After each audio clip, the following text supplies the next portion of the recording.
Amici di Arcade Story, abbiamo Dragon Slayer, uno dei giochi che ha stupito i ragazzini come me che affrontavano le sale giochi del 1983.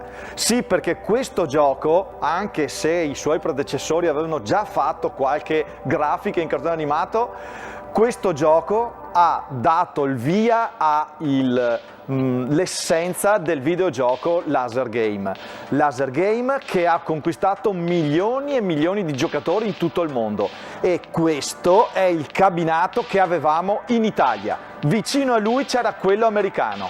Andiamo a vedere le differenze.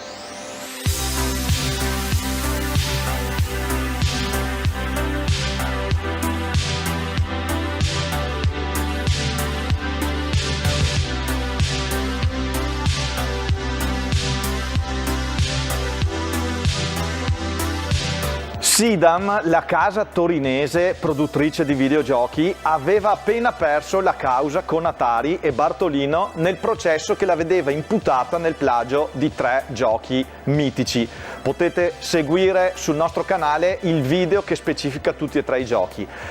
Ma Atari cosa fece? Invece di bandire questa società dai propri clienti, ne fece una licenziataria per l'Italia e gli diede l'incarico di fare uno dei giochi più belli con cui aveva la licenza per l'esportazione in Europa. Ecco che Sidam crea questo cabinato. Questo cabinato doveva essere qualcosa di unico per tutte quante le conversioni dei giochi laser game che venivano prodotti per il mercato italiano e europeo. Il mobile aveva il cappello, famoso perché le persone che si trovavano in sala giochi potevano osservare il proseguo dell'avventura anche da dietro, anche se l'ammasso di gente che si metteva vicino allo schermo per vedere il proseguo dell'avventura non gli lasciavano alle persone dietro vedere. Quindi ecco che il cappello, invenzione di Bally della Midway, fu associato a questo cabinato per i giochi laser, anche se poi lo hanno usato per altri giochi. Ma la cosa meravigliosa è che questa scheda di questo gioco aveva dei bug tremendi. Andiamo a vedere com'è. Ecco la scheda di Space Ace. Ovviamente abbiamo Dragon Slayer che è dietro di noi, sta funzionando. Vi facciamo vedere quella del suo gemello Space Ace, della Sidam con licenza Cinematronics. Però, essendo esportatore Atari per l'Europa, questa è la scheda creata all'inizio da Atari. Poi cosa ha fatto la Sidam? Ha dovuto fare delle modifiche per adattarla ai propri mobili e vi facciamo vedere adesso quali sono le modifiche che sono state fatte. Come potete vedere, dietro ci sono tutti questi fili che portano il segnale in giro per la scheda perché c'erano dei bug e questi bug non sono stati risolti in maniera definitiva.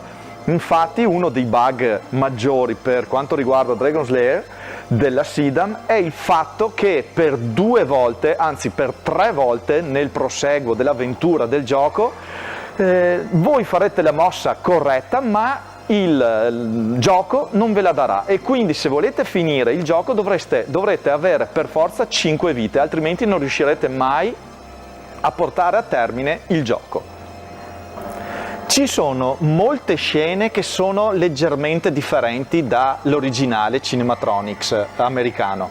Infatti sul nostro italiano potremmo vedere qualche volta la scena del ponte, mentre sul Cinematronics originale non potremmo mai vederla perché non era prevista proprio nella classica e originale serie di Don Bluth.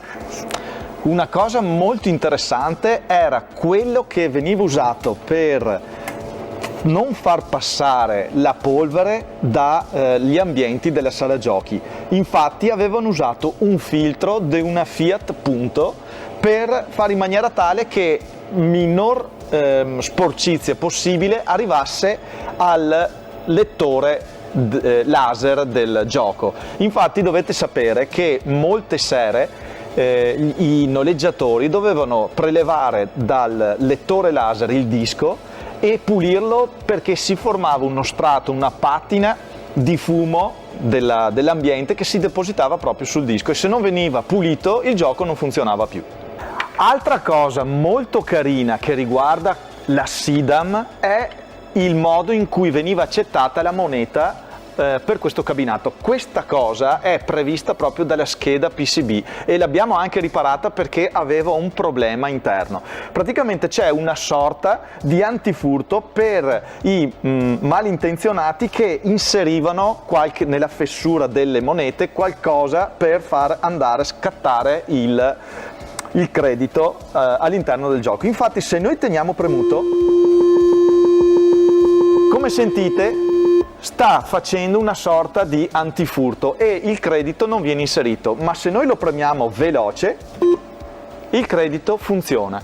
Questa è la prima volta che vediamo un antifurto del genere su un gioco. Finora non c'era mai capitato di aver visto qualcosa del genere.